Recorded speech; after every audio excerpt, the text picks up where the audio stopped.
Hello students, आज मेरा topic है मुग़ल कास्ट्यूम्स, जो कि BA BSc fashion third year students के लिए है, थर्ड यूनिट है और इसका सब्जेक्ट है वर्ल्ड आर्ट एप्रिशिएशंस बीएससी एफटी 304। जैसा कि आप सामने देख रहे हैं, मुग़ल एम्पायर की बात करते हैं तो भारत के अंदर इसका स्वर्णिम युग रहा है, सबसे ज़्यादा फैशन, क्लॉथिंग और कल्चर के हिसाब से। मुग़ल पीरियड की जब स्थापना हुई, वैसे तो कई समय से इसके ऊपर आक्रमण होते रहे, लेकिन प्रॉपर जब कल्चर को एडॉप्ट किया गया, उस समय का जो कल्चर था वो था तैमूर के जो पौत्र थे बाबर, 1532 में जब भारत में आए तो बाबर के बाद धीरे धीरे यहाँ पर वो संस्कृति का फैला होता गया। इसमें अफ़गान संस्कृति के साथ साथ थोड़ी हमारे पास मध्य एशिया की संस्कृति भी आई, पर्शियन संस्कृति भी आई और अपने इस कल्चर को धीरे धीरे चेंज होना शुरू हुआ। बाबर के बाद उनके बेटे हुमायूं आए।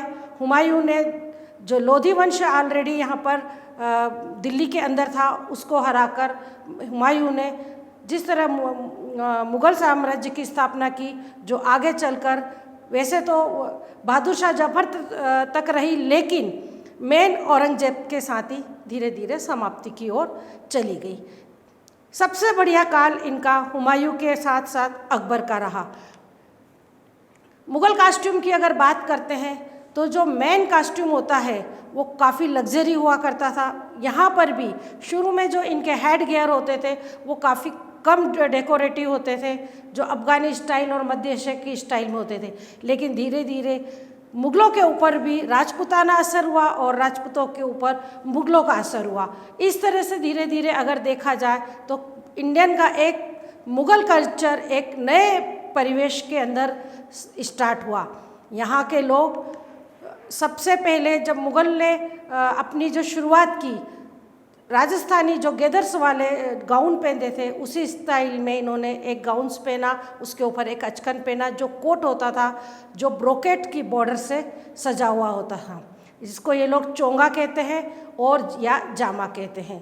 चोंगा या जामा को ये लोग राइट या लेफ़्ट ओपन करके डोरी से ये लोग बांधते थे। अंदर एक प्रकार का ये लोग पजामा पहनते थे, जिसको ऊपर से थोड़ा लूज़ होता था और नीचे से टाइट होता था, लेकिन समय के साथ साथ इन्होंने पजामा की जो विड्थ होती है वो भी नीचे से थोड़ी चौड़ी करवाई। सबसे ज़्यादा इस पीरियड के जो राजा हुए जिन्होंने ड्रेसिंग के ऊपर सबसे ज़्यादा ध्यान दिया वो थे अकबर का राज्य, क्योंकि अकबर का राज्य इसलिए ज़्यादा महत्वपूर्ण माना जाता है क्योंकि इस राज्य में राजपूत और मुग़ल दोनों की संस्कृति का समावेश हुआ, और जब समावेश होता है तो दोनों संस्कृति का एक नया फ्यूजन बनकर आता है और लगभग दोनों की संस्कृति के वेयरिंग एक साथ हमें मिलते हैं। इनका अधिकतर राज्य दिल्ली से लेकर तो बंगाल तक और नीचे निज़ाम तक का इनका राज्य रहा। तो भारत की जितनी भी संस्कृति रही, द्रविड़ या बंगाल की या उत्तर भारत की या पश्चिमी भारत की, सारी संस्कृति को मिला के इन्होंने सबसे ज़्यादा नई नई डिज़ाइन को डेवलप किया। इनकी डिज़ाइन में पर्शिया का भी बहुत ज़्यादा ट्रेंड देखने के लिए मिलता है। पगड़ी की अगर बात करते हैं, टर्बन की हम बात करते हैं, आपने देखा, मैंने बताया था मुग़ल पीरियड के पहले जब राजपूताना पीरियड बताया था तो सबसे ज़्यादा पगड़ी का महत्व राजस्थान में दिया गया, लेकिन इनकी जो टर्बन होती थी वो सिली हुई स्टिचेस होती थी, पीछे से एक बन टाइप दिखाई देती थी जो कई लेयरों को लेकर बनाकर आके डेकोरेट करते थे। बीच में डायमंड, सफ़ायर, रूबी इस स्टोन का यूज़ करते थे, नीचे बहुत प्रीसियस स्टोन से ये लोग लगाते थे। इस पीरियड में सबसे ज़्यादा पर्ल को बहुत ज़्यादा महत्व दिया, वाइट पर्ल के साथ रेड और ग्रीन पर्ल को सबसे ज़्यादा इन्होंने इम्पोर्टेंस दी। इसके साथ साथ ये लोग भी कमर के अंदर एक बेल्ट बांधते थे और कमर में बेल्ट के साथ ही अचकन को नई नई स्टाइल में पहनते थे। आप देखिए राजस्थानी टर्बन इस पीरियड के अंदर कितना ज़्यादा महत्व रही, क्योंकि राजस्थानी अधिकतर इनके राज दरबार के अंदर इनके सामंत हुआ करते थे। इसके अलावा आप नीचे देख रहे हैं बाबर की जो टर्बन है वो सिंपल टर्बन है, उसके ऊपर सिर्फ तांबे का एक लेयरिंग चेन बना हुआ है और ऊपर एक छोटा कैप नुमा होता है जो इनके आकृति को या मुस्लिम संस्कृति को दर्शाता है। कोट जो होता है इनका अचकन के रूप में होता है। उसी के साथ पीछे आप हुमायूं को देख रहे हैं जो क्रॉस वाइज अक्सर टर्बन लगाता था, दोनों तरफ उसमें क्रॉस लगा रहता था।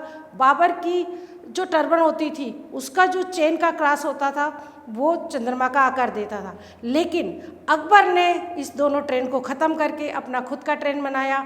आगे अपनी टर्बन में बहुत खूबसूरत राजस्थानी लोगों की तरह एक कलंगी लगवाई और उसको स्टोन और चेन और पर्ल से सजाया गया। ड्रेसिंग में भी अगर आप देखते हैं तो अकबर ने सब प्रकार के अचकन पहने, गैदर्स वाले गाउन पहने, शॉर्ट गाउन पहने, और जब उनका जो कोट होता था वो हाफ स्लीव्स का होता था जो बाइसेप तक होता था, और अंदर का जो उनका एक शॉर्ट अचकन होता था वो उनका फुल स्लीव्स होता था।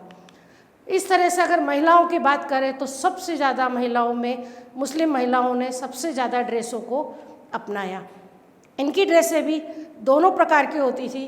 ऊपर से ये भी पुरुष की तरह अंदर एक पजामा पहनती थी और ट्रांसपेरेंस उसके ऊपर एक गाउन पहनती थी, और अंदर का जो चोली होता था वो हाफ स्लीव या फुल स्लीव डेकोरेट के हिसाब से होता था। यहीं से मुस्लिम महिलाओं ने भी हेड गियर पहनना शुरू करा। इनके हेड गियर में अधिकतर पर्शियन लुक देखने को मिलता है। जो कंप्लीट हेड गियर बना रहते थे उसके अंदर झुमका और अलग अलग स्टाइल के पर्ल से डेकोरेट होते थे, जिसमें कोई चांद आकार का होता था, कोई मोर पंखी होता था, कोई हंस पंखी होता था। इस तरह से ये पेशवाज लगाकर उस पेशवाज को अच्छे अच्छे स्टाइल के अंदर सजाते थे। इसके अलावा इनकी जो ट्रांसपेरेंसी वाली ड्रेस होती थी जिसके अंदर ये लोग अंदर पजामा या गरारा या शरारा यूज़ करते थे। अब हम इनकी ड्रेस की बात करें तो चूड़ीदार जो स्किन टाइट होता था, पैरों में पहनने वाला एक गारमेंट होता था। शलवार नीचे की साइड से और ऊपर की साइड से ढीला होता था जो हम उसके कमर के ऊपर बनता था। इसके अलावा गरारा नी लेंथ तक बनने के बाद उसके ऊपर गेदर्स डाले जाते थे। फर्शी ये भी वुमेंस का एक पजामा होता था जो दोनों तरफ से नी तक होता था, कट होकर गेदर्स आता था जिसको हम लोग शरारा बोलते। गरारा और शरारा में गरारा के डिवाइडेड पार्ट होते थे और शरारा के कंप्लीट पार्ट होते थे। ज्वेलरी की बात करें तो ज्वेलरी में सबसे ज़्यादा इस पीरियड में सबसे ज़्यादा स्टोन, पर्ल, गोल्ड, सिल्वर सभी धातुओं का इन्होंने भरपूर उपयोग किया। अधिकतर पक्षी, पशु, फूल, गुलाब के फूल, चंपा, कली, चमेली, इनका भी उसने वर्णन किया। पेजल को इन्होंने बहुत ज़्यादा अपनाया। पेजल एक केरी के आकार की जो रचना होती थी, यहाँ तक कि कहा जाता था कि नूरजहाँ ने अपने महल में बनी हुई जालियों को देखकर अपनी ज्वेलरी को तैयार करवाया था और अपनी ड्रेस पर भी अपनी कनीज से उन्होंने कढ़ाई की करवाई थी। इस पीरियड में कढ़ाई का भी बहुत ज़्यादा महत्व है। कढ़ाई के द्वारा लखनवी जो कढ़ाई स्टार्ट हुई है, जो धागे के ऊपर बहुत पतले महीन मसलिन फैब्रिक के ऊपर बनाई जाती है, ये कढ़ाई उसी मुग़ल पीरियड की देन है। इसके अलावा ये लोग पंजाब के द्वारा बनी गई फुलकारी का भी इन्होंने यूज़ किया है। अगर आप देखा जाए तो मांगों के अंदर इनका मांग टीका सिंपल होता था, जिस तरह राजस्थान की महिलाएं रखड़ी पहनती थी, लेकिन ये चांद या साइड में फोरहेड में ये अपना एक झुमका भी लगाती थी। कानों के अंदर बड़े झाले, पहली बार कानों के जो लेंथ थी वो नी लेंथ लंबी इनकी नेक तक आती थी और काफ़ी खूबसूरत दिखाई देती थी। बंद गले के हार के साथ सतलड़ी हार पहनने का इस पीरियड में काफ़ी ट्रेंड रहा। अलग अलग झूमर भी इस पीरियड में लगाए गए। इस तरह अगर देखा जाए, आप सामने देख रहे हैं जहांगीर और इनके साथ नूरजहाँ का जो आप फोटो देख रहे हैं, इसके अंदर दोनों का जो हेड गियर है वो बहुत स्टाइलिश और बहुत सुंदर बना हुआ है। इसके अंदर सबसे ज़्यादा ऊपर से एक ओवरकोट जो डेकोरेटिव होता था वो डालता था, और जहांगीर पर्ल के ज़्यादातर गारमेंट में यूज़ करता था, पटका लगाता था, हाथ में बाजूबंद उसको ज़्यादा पसंद था। सिर के टर्बन के अंदर एक पीछे तुर्रा लगाया जाता था। शाहजहाँ और मुमताज़ को देखें तो थोड़ी सी ड्रेस में यहाँ पर चेंज होता है।